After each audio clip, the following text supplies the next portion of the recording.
16 November Shalvar ebar November talni Jidok Shalbarika National Press Day Hagonor Baghat Tripura Hastebo Ubagra Khor Agoni Rabindra University Bono Kokthum Hukum Mukum Tangpetekni Shaktapabai Paladaka Press Day Asale Sangbotan Thangabajaka Montreating Korai Sukdorba Nokti Justice Orindom Road Kokthum Hukum Mukum Tangpetekni Ozopa Pikirai Tangpeteni Dagifang Agortora Press Club Kasko Jointok Hobi Kobuni Adongra Asali Press Day Sal Tadikatar Musangi Pada Jangsabirika Manjangai Adongra Taklai Bishini Timungka Sensing Nature of the Press Pandari Bishiti Kusam Hastini Koktoma Tumnai Supriyo Dotto Mohit Pal Chitarai Bimondor Borokno Borom Yafari Certificate Bo Yafaka Kali Bisini National Press in Luxawi Kusuk Torba Nokni Justice Orindom Lodang Kukpani Kokshawi Kanarika Takli Bishini Team Nokitingai Tolipanobo Borakaripo Kokshaka Montri Tinkurai Bosaka 2018 Bishibo Haste Hapango Asokoni Oldishimi Tabuni Haste Hapang Kokthum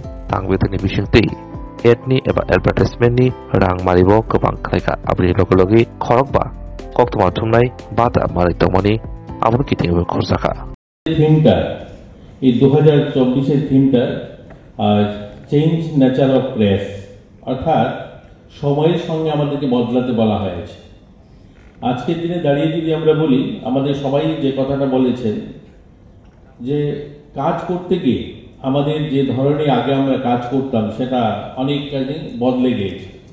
দেখুন দেশের সংবিধান সাংবাদিকদের বাক স্বাধীনতা সহ তথ্যের ভিত্তিতে দেশের নৈতিক প্রহরী হিসাবে কাজ করার অধিকার দিয়ে থাকে। এই কাজ করতে গিয়ে আজকের যে সমস্যাটা এসে দাঁড়িয়েছে অনেকগুলো চ্যালেঞ্জের মুখোমুখি আমরা হয়েছি। পত্রিকাতে কি হতো আগে পত্রিকাতে কোনো সংবাদ যখন আপনারা পরিবেশন করতেন তখন আপনাদের মতো করে অর্থাৎ আপনাদের ভাষায় সেটাকে সুন্দরভাবে মানুষের দরজায় পরের দিন সকালবেলা পৌঁছে দিতেন। কিন্তু আজকে যখন কোনো ঘটনা ঘটে সেই ঘটনাটা মানুষের কাছে পৌঁছানোর জন্য অর্থাৎ আপনাদের মাধ্যমে পৌঁছানোর যে সময়টা ওই সময়টা থাকে না, কারণ সঙ্গে সঙ্গে ওই জায়গা থেকেই কোনো ব্যক্তি বা কারা সেটাকে লাইভ করে সে তার ঘরের দরজায় পৌঁছে দিচ্ছে, অর্থাৎ সে সঙ্গে সঙ্গে তার খবরটা পেয়ে যাচ্ছে। আমার এক দাদা বলেছেন, বরিষ্ঠ সাংবাদিক বলেছেন যে এখন অনেক সময় সংবাদ যখন পরিবেশন হয় আগে নাকি অনেক সত্যতা বেশি থাকতো, অর্থাৎ এখন মাঝে মাঝে কোনো কোনো পত্রপত্রিকা কিছু তার নিজের মতো করে পরিবেশন করেন, অর্থাৎ সেখানে সত্যতা একটু কম থাকে। কিন্তু আমি সেই মত একমত নই, আমি সেখান থেকে ভিন্ন মত প্রকাশ করব। এখন আমার মনে হয় সত্য প্রকাশ করা বেশি প্রয়োজন হয়েছে সাংবাদিকদের, কারণ আপনি যাই বলুন না কেন আপনার খবরের ভিত্তির উপরে ওই ব্যক্তি নির্ভর করছে না, কারণ আপনার খবর পৌঁছানোর আগেই অনেকেই সেই খবরটা ওনার কাছে পৌঁছে দিয়েছে তার সোশ্যাল মিডিয়ার মাধ্যমে। এর জন্য আমাদের কিন্তু একটা বড় চ্যালেঞ্জ এসছে আমাদের সামনে। কাজ করার ধরন বদলেছে। আগে যেমন আমরা কম্পোজিং করা হতো, আগে বলেছেন যেমন লেটার প্রেসে ব্লগ বানিয়ে প্রিন্টিং করা হতো, তারপরে অফসেট এসছে, তারপরে কম্পিউটারে টাইপ করা হতো। এখন মুখে বললে লেখা হয়ে যায়। এখন মুখে বললে লেখা নয়, অনেক দেশ এরকম হয়ে গেছে, আমাদের দেশও চলছে। আপনি কি ভাবছেন সেটাও লেখা হয়ে যাবে। কম্পিউটার, আপনি কম্পিউটার সামনে বসে ভাববেন যে আপনি কি বলতে চাইছেন সেটা কম্পিউটার লিখে নেবে, সেই সফটওয়্যারও অলরেডি ডেভেলপ হয়ে গিয়েছে। তো অনেক চ্যালেঞ্জ এসে গেছে আমাদের। আর কাজ করতে গিয়ে আমাদের আর একটা সমস্যা, যেটা আমাদের সমস্যা, যেমন এই সোশ্যাল প্ল্যাটফর্মগুলো আমাদেরকে সমস্যা হচ্ছে, কারণ আমাদের পত্রিকা হাউসগুলো যারা প্রিন্টিং করে বাড়িতে পৌঁছাতেন আজ কিন্তু তাদের সেই বাড়িতে পৌঁছানোর সময় যেমন থাকছে না। আর একটা সমস্যা হচ্ছে ম্যান পাওয়ার। আজকের দিনে দাঁড়িয়ে মানুষ পাওয়া খুব কঠিন। যে মিডিয়া হাউসগুলো, বড় হাউসগুলো যে আগে লোক পেতেন, এই লোক পাওয়াটাও আজকে আপনাদের জন্য একটা চ্যালেঞ্জ হয়ে দাঁড়িয়েছে। দেখুন আমাদের ছোট রাজ্য, আমাদের এখানে 56টা চা বাগান আছেন, আপনারা জানেন। এই চা ইন্ডাস্ট্রিজগুলো প্রায় বন্ধের মুখে এসে দাঁড়িয়েছে।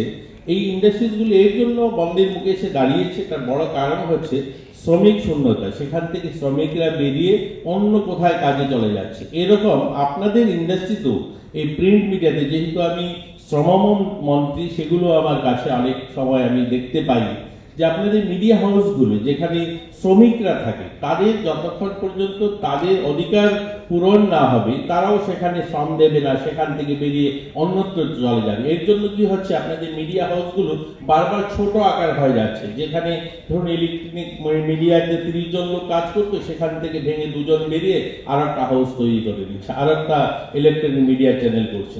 সমান্তরাল প্রিন্টিং মিডিয়া হাউসগুলো তো লোক পাওয়া কঠিন হয়ে দাঁড়িয়েছে।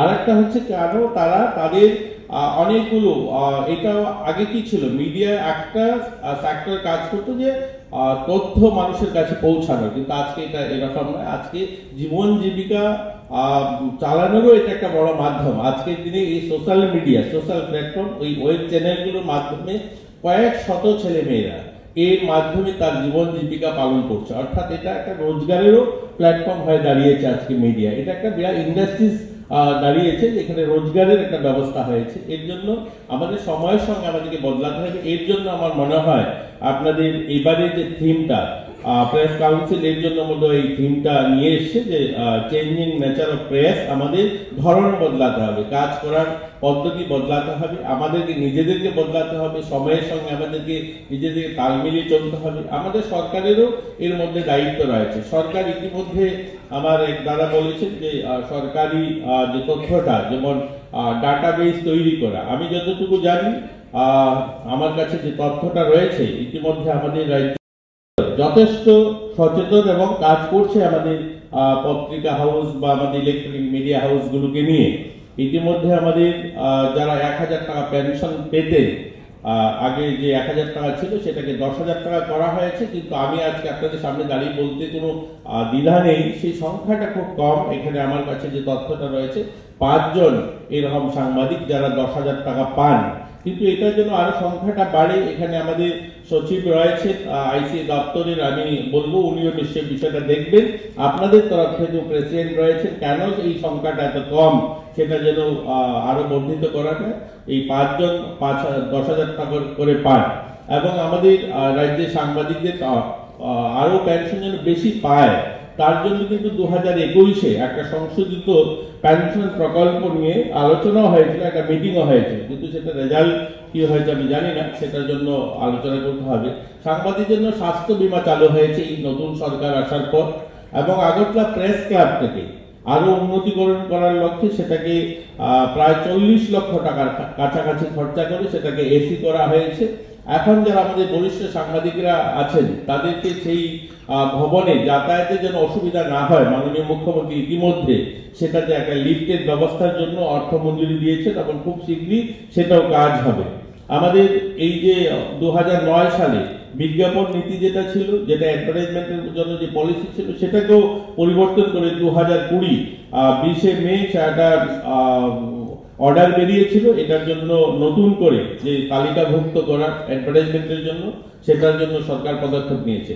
সংবাদপত্রগুলোর যদি আর্থিক দিকটা দেখি, আমি জানি আমাদের ছোট রাজ্য, এখানে কর্পোরেট কোনো হাউস নেই যেখান থেকে অ্যাডভার্টাইজমেন্ট তারা পাবেন, পত্রিকা হাউস বা ইলেকট্রনিক মিডিয়াগুলো। এর জন্য সরকার প্রতিনিয়ত লক্ষ্য রাখে যে তারা আর্থিকভাবে তারাও যেন চলতে পারে।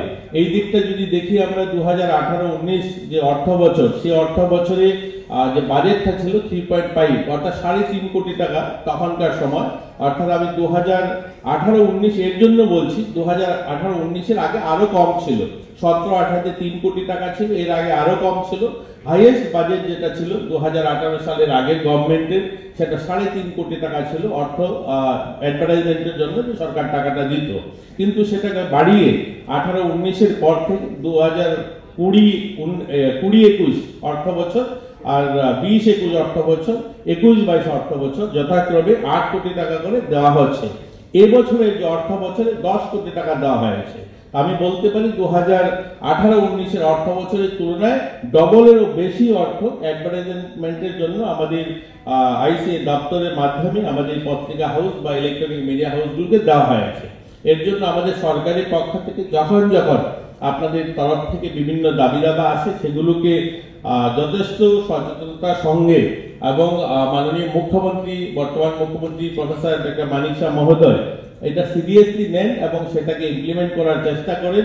আমি আশা করব অনেকগুলো সমস্যা আপনাদের মিডিয়া হাউসে রয়েছে, সেগুলোকেও সমাধান করার চেষ্টা থাকবে। আমিও যখন কথা বলি, যখন দেখা হয়, আমাদের এখানে অনেক সাংবাদিকরা আছেন যাদের সঙ্গে আমার পরিচিত ব্যক্তিগত রয়েছে, ওনাদের সঙ্গে যখন কথা হয়, আমি বলি অন্যান্য রাজ্যে, আমরা বড় রাজ্যগুলোতে যেভাবে দেখি, আমরা প্রেস কলোনি দেখি বা মিডিয়াদের জন্য কলোনি দেখা যায়, সোসাইটি দেখা যায়, মিডিয়াদের জন্য একটা এরিয়া ডেডিকেটেড থাকে, যেখানে মিডিয়া হাউসগুলো চলে, সেখান থেকে অপারেট করে।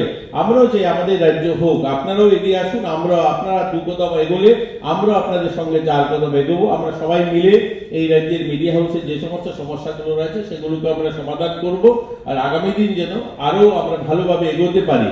কিন্তু যে থিমটা দেওয়া হয়েছে, আমাদের নেচার, কাজের যে ধরন বদলাতে হবে, সেটা আমাদেরকে মাথায় নিয়ে সিরিয়াসলি আমাদেরকে বদলাতে হবে, না হলে তো আমাদের কিন্তু একটা বড় চ্যালেঞ্জের মুখোমুখি আসতে হবে। আজকে প্রিন্টের সঙ্গে, প্রিন্টিং মিডিয়ার সঙ্গে যারা যুক্ত রয়েছে, যারা বই ছাপতেন, আজকে আমরা জানি অনেকগুলো প্রেস বন্ধ হয়ে গেছে, বই প্রিন্টিং হাউস, কারণ ই লাইব্রেরি চলে এসেছে। আজ ছেলে মেয়েদের হাতে ট্যাব দিয়ে দেওয়া হয়েছে, আইপ্যাড দিয়ে দেওয়া হয়েছে, এবং তারা বই